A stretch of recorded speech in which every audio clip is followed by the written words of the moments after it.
Tema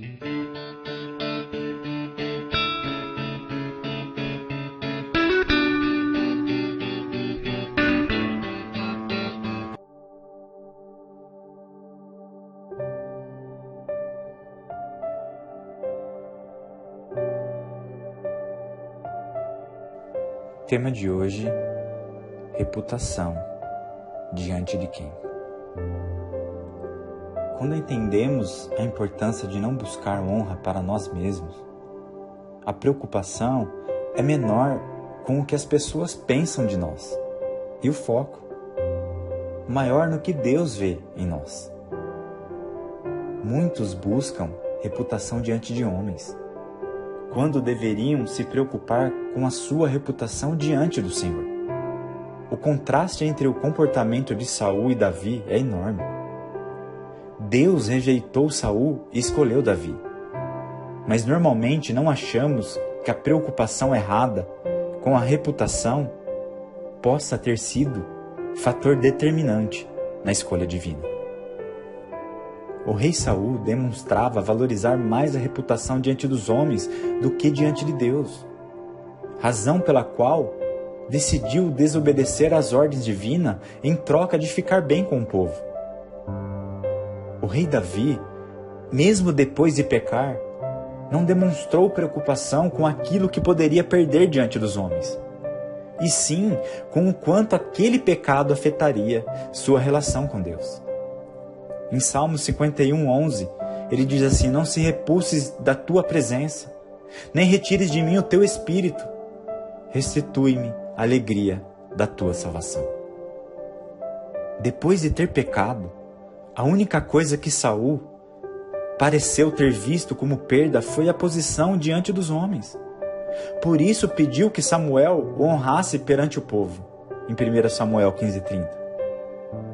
Davi, por sua vez, após pecar, demonstrou grande pesar por ter ferido o coração de Deus.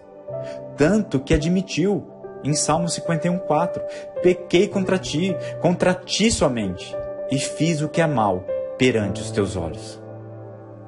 Quantos têm falhado nisso? Da mesma forma, o problema de Simão, ex-mágico de Samaria, não foi só ter oferecido dinheiro para comprar dos apóstolos o dom de levar pessoas a receberem o Espírito Santo por meio da imposição de mãos. Normalmente lembramos apenas da parte em que Pedro o repreendeu por isso. Se você levar em consideração quem foi Simão antes de o Evangelho chegar a Samaria, pode entender melhor essa história.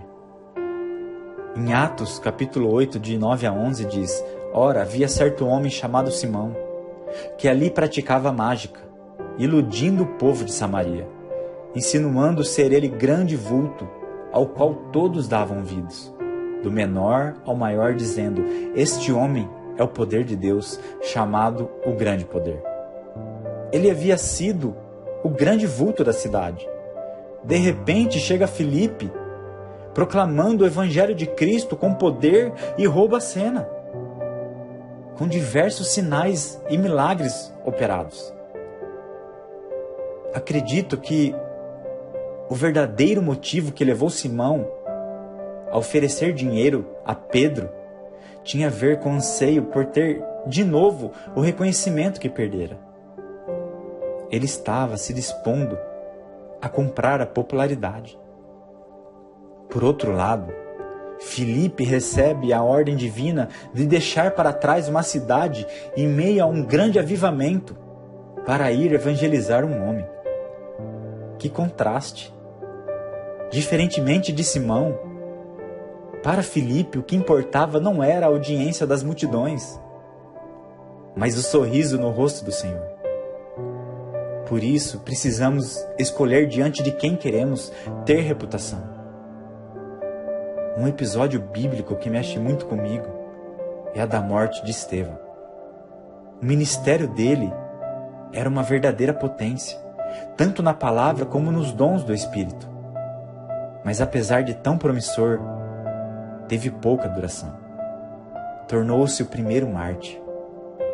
Estevão não priorizava a aprovação humana, Basta analisar o resultado de sua pregação em Atos 7,54, onde ele diz: ouvindo eles isto, enfureciam no seu coração e rilhavam os dentes contra ele. Em contrapartida, alcançou reputação diante do Senhor. Em Atos 7:55 a 56 diz: mas Estevão, cheio do Espírito Santo, fitou os olhos nos céus e viu a glória de Deus e Jesus, que estavam à sua direita, e disse: eis que vejo o céu aberto e o Filho do Homem em pé à destra de Deus. Em toda a Bíblia, você verá exemplos de reis assentados em tronos nas audiências públicas. Os textos também falam sempre de Jesus assentado à destra de Deus. Mas na visão de Estevão, Jesus estava em pé. Isso contraria o padrão. Creio que Cristo mandava uma mensagem ao seu servo: Estevão, alguém como você eu recebo de pé. Essa é a única honra que conta e que queremos vivê-la para alcançá-la. Que Deus abençoe a vida de vocês. Em nome de Jesus.